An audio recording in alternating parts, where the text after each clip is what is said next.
Les jeudis 18 et vendredi 19 novembre 2021, les membres du REN, le réseau régional des espaces naturels en Provence-Alpes-Côte d'Azur, étaient réunis à Vaison-la-Romaine pour la 19e édition de son université.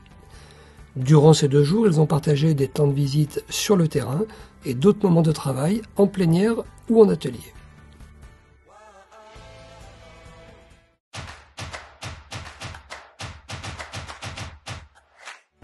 On a la chance d'être dans une région extrêmement intéressante, extrêmement riche et diversifiée sur le plan de ses paysages et de sa biodiversité. On a un littoral qui est extraordinaire, on a des hautes montagnes, on a des régions de plaine, la grande vallée du Rhône en grande partie, la Camargue, des zones humides d'intérêt international. Et tout ça fait effectivement de nos paysages et de sa biodiversité quelque chose d'exceptionnel. Mettre en réseau tous les acteurs, c'est nécessaire et indispensable de façon à conduire des politiques coordonnées de gestion de ces espaces naturels et d'accueil du public. C'est une chance d'avoir beaucoup de visiteurs sur certains sites, il faut mieux les répartir et c'est le sens aussi de cette réunion de l'université du Rennes.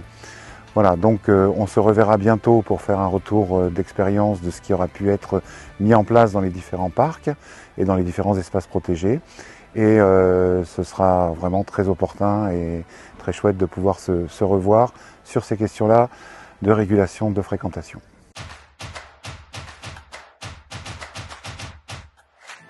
La question de la gestion de la fréquentation dans les espaces naturels est une problématique de plus en plus importante pour nos espaces, notamment avec la crise sanitaire qui a créé un engouement très important chez nos concitoyens et qui, avec les successions de confinements, déconfinements, fait que nos espaces sont surfréquentés. Ça crée des problèmes, des incidences sur les milieux naturels, un rejet des populations qui souvent créent un amalgame et ils le mettent sur le dos des espaces protégés. Et il est donc nécessaire de pouvoir régler cette question. Et l'objectif principal des universités du réseau régional des espaces naturels protégés est d'échanger les bonnes pratiques et d'identifier quels sont les leviers d'action qui vont nous permettre de mieux gérer cette fréquentation.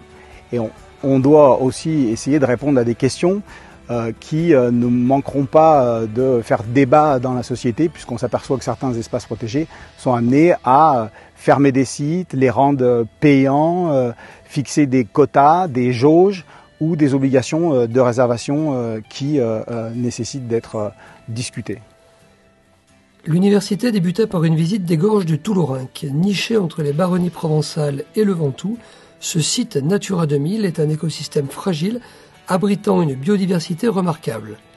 La visite, organisée de main de maître par l'équipe du Parc naturel régional du Mont Ventoux, permettait d'apprécier concrètement des mesures initiées par les collectivités afin de faire face à la surfréquentation.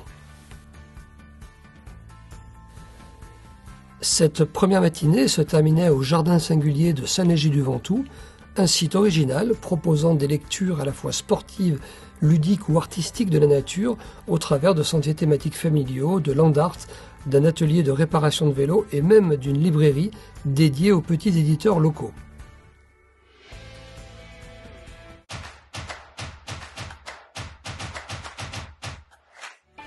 Donc, en tant que sociologue, je suis amenée depuis plusieurs années à travailler en collaboration avec les gestionnaires d'espaces naturels. La problématique saillante actuellement est cet enjeu de fréquentation et plus exactement de voire d'hyperfréquentation. L'apport de la sociologie sur cette problématique-là est de pouvoir mettre en regard une fréquentation qui est mesurée, c'est-à-dire compter le nombre de personnes, éventuellement spatialiser leur présence, et mettre en regard cette mesure avec une fréquentation qui est perçue par les visiteurs, perçue par les riverains, par les professionnels, mais aussi perçue par les gestionnaires et par les scientifiques eux-mêmes. Plusieurs enquêtes sociologiques ont montré comment il pouvait avoir un décalage entre une fréquentation mesurée et cette fréquentation perçue, car entraient en jeu des filtres cognitifs, culturels et aussi des enjeux sociopolitiques qui amènent en fait à voir différemment une même situation de fréquentation.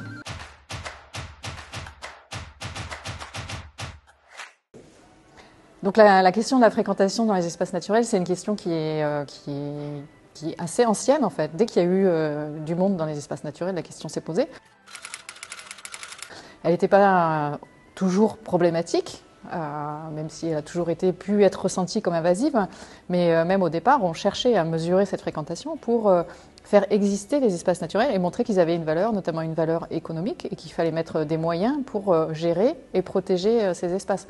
Donc au début, la fréquentation, c'était plutôt la mesurer, c'était un moyen d'exister. Et puis maintenant, il y a des sites qui aujourd'hui, on parle d'hyperfréquentation, voilà, qui sont trop connus, trop recherchés. Et donc on va compter, on va observer cette fréquentation plutôt pour éviter de mourir et chercher à la limiter. Aussi la question se pose aujourd'hui, c'est de se dire mais de quelle fréquentation on veut et comment on peut induire la fréquentation qu'on souhaite, sur quel moteur, sur quelles images, sur quelles représentations on peut jouer pour effectivement arriver à moduler la fréquentation qu'on souhaite avoir sur des espaces de grande valeur écologique, paysagère et de biodiversité. Le premier message que je voudrais faire passer, c'est que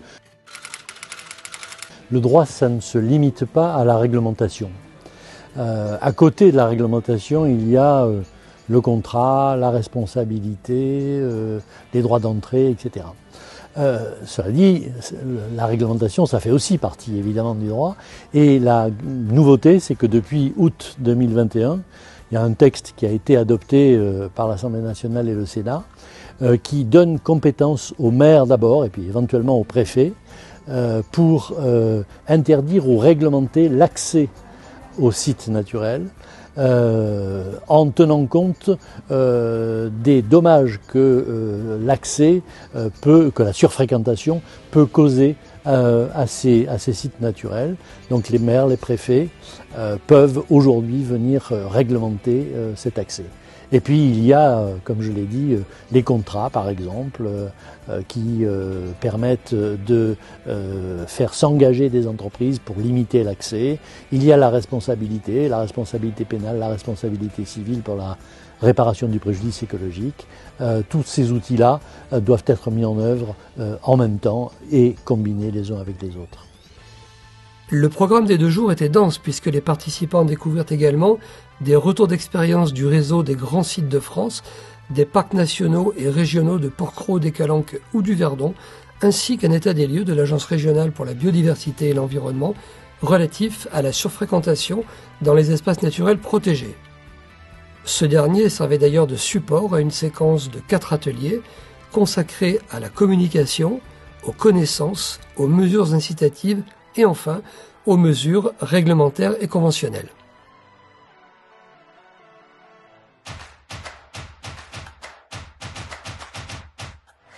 Alors l'Université du Rennes, ce qui est intéressant, c'est qu'on puisse partager les expériences et puis surtout déboucher sur des pistes d'action. Donc l'idée, c'est vraiment d'être opérationnel.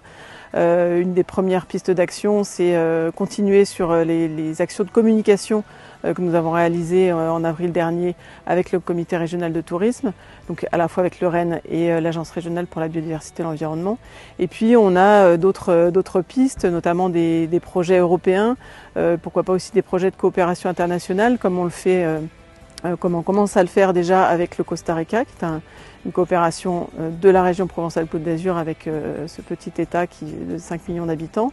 Voilà, on a d'autres pistes très concrètes et très opérationnelles, et puis toujours continuer sur les retours d'expérience qui sont particulièrement enrichissants pour les membres du réseau.